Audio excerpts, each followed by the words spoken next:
আজকে স্কুলে খুব খেলাধুলা করলাম, বাড়ি গিয়ে তো ভালোই লাগবে না।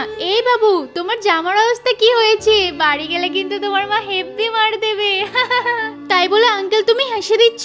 কি করব বল, সত্যিই তো এখন যদি বাড়ি যাই মা আমাকে এই জামার জন্য ভীষণ বকাবকি করবে। এই জামার নোংরাটা তো আমি তুলতেও পারছি না। ছেলেটা এখনো বাড়ি আসলো না কেন? এই বাবু, বাড়ি চলে এসেছো, যাও যাও, আর তোমার মায়ের হাতে হেব্বি মার খাবে। আমি তো জানি আমার মা অনেক রাগী, আর ওই আঙ্কেলের কথা শুনে খুব ভয় করছে। তাড়াতাড়ি করে ঘরে ঢুকে পড়বো। আরে কি করছে বাবু ওখানে? আর ও কখন আসলো? অন্যদিন পড়তে বসতে চায় না, আজকে বাড়ি এসেই পড়তে বসে গেছে। ব্যাপারটা কি, একবার ঘরে গিয়ে দেখি তো।